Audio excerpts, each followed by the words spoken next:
Olá a todos, eu sou Adriana Tanese Nogueira, vou apresentar a vocês o meu próximo curso de imersão, que vai acontecer no dia 7 de agosto, um sábado, das 10 às 13h30 da tarde. É um curso teórico e prático, tem fundamento no pensamento junguiano. Eu sou formadora em psicanálise pós-junguiana, então vou trazer novos elementos além desses. Neste curso, vamos falar de um tema que é pouco tratado, mesmo no mundo junguiano. Se fala mais da grande mãe do que do grande pai. E um não é menos importante do que o outro. O grande pai é um arquétipo que está em crise, de alguma forma.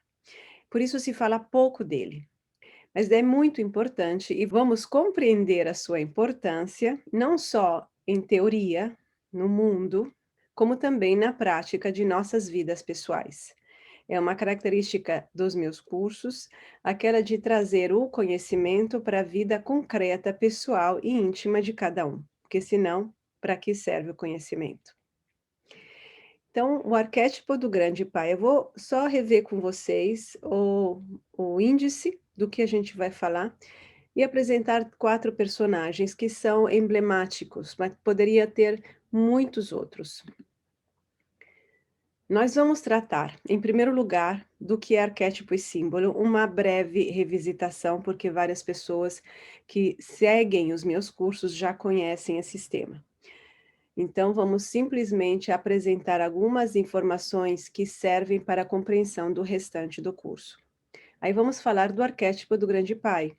O que ele é e quais são as suas características.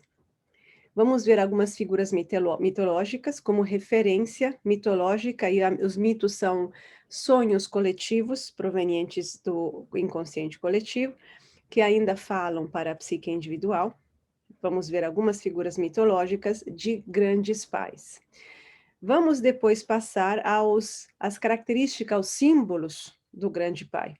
Primeiro, a série de símbolos positivos, a lei, a justiça, a ética, a liberdade, a paz.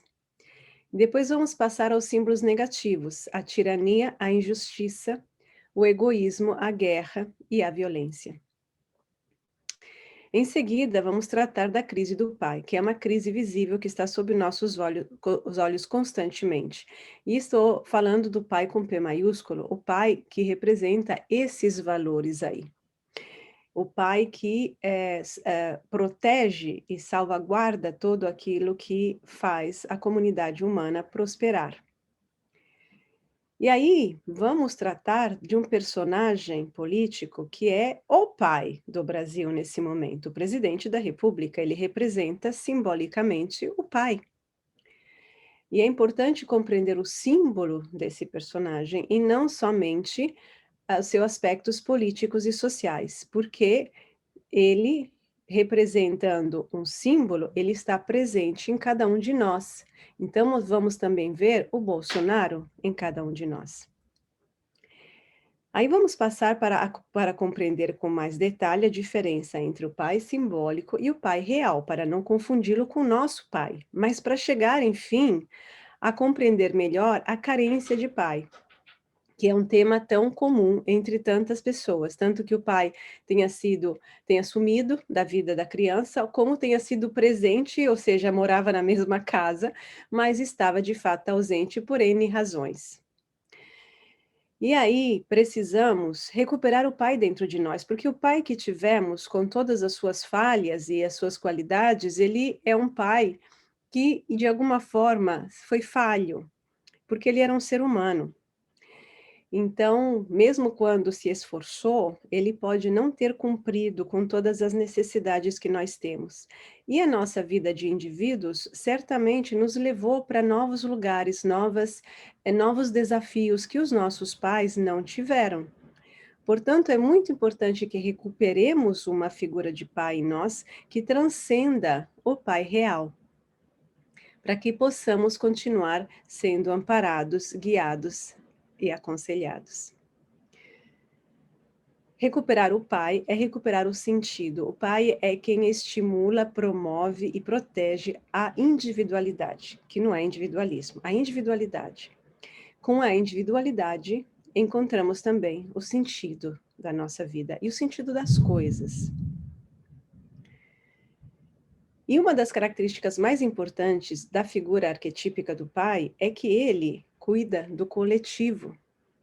E esse coletivo não é o grupo social de amigos, é o conceito de socialidade que precisamos reencontrar dentro de nós, num ponto de vista simbólico, cada um do seu jeito, cada um de acordo com a sua personalidade, que transcende novamente os limites individuais e os interesses individuais, interesses de todo tipo. A verdadeira dimensão humana é a social, que não quer dizer que a gente tenha que viver todo mundo junto, sempre ao mesmo tempo, fazendo coisas juntas.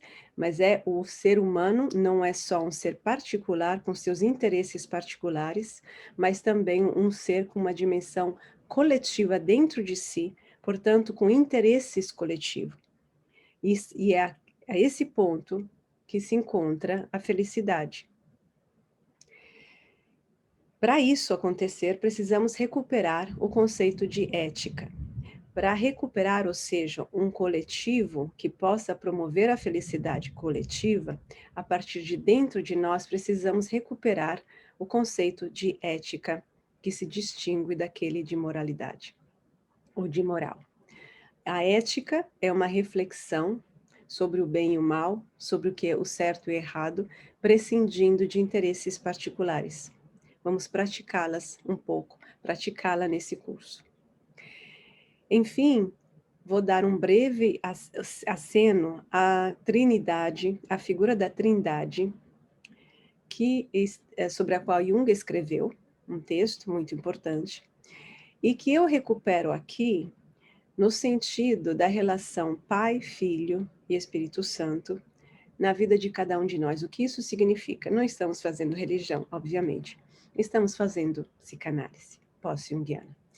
Então, o que significa em nome do Pai, do Filho e do Espírito Santo? Tem um valor dentro do que estamos falando muito importante. Vou mostrar a vocês qual é esse valor. E assim poderemos finalmente curar o grande Pai, cuidar do coletivo a partir de cada um, a partir da natureza de cada um. Esse coletivo precisa ser reencontrado em nós, antes de ser encontrado lá fora, construído fora. O que é o coletivo? Um coletivo que promova a individualidade, que sem ser individualismo, que delimite sem ser egoísmo, que promova a paz sem ser frouxo, que dê lei sem ser tirânico, que promova a justiça sem ser obtuso. Vamos então nos ver nesse curso no dia 7 de agosto, sábado, das 10 da manhã às 13h30 da tarde. O curso estará recheado de exercícios práticos. A próxima figura que eu quero mostrar aqui para vocês são simplesmente 4 personagens históricos. Não vamos nos adentrar neles, é só para elucidar alguns aspectos do arquétipo masculino, do arquétipo do grande pai, alguns aspectos. Péricles, um nome associado à democracia.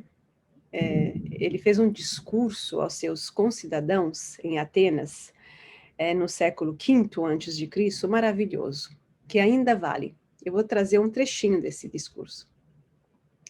Temos o rei Arthur, conhecidíssimo, ele não é um mito, é uma lenda, que é diferente de mito, porque está baseada em fatos reais. E é bem possível que tenha existido um personagem assim, muitos séculos, assim, uns séculos antes da lenda ter sido escrita. A lenda foi escrita lá pelo século VIII, depois de Cristo, e o rei Arthur, suposto, viveu entre o século V e VI. Enfim, 2 personagens do aspectos da sombra do rei, do grande pai, que é Nero, todos conhecemos, imperador romano, que destruiu Roma por puro prazer, botou fogo em Roma por puro prazer, psicopata completo. E esse é um personagem real chamado Salvatore Riina, que é o chefe de Cosa Nostra, Era considerado pelos sicilianos o maior dos chefes, um dos maiores mafiosos. Um grande abraço a vocês e até breve. Tchau, tchau.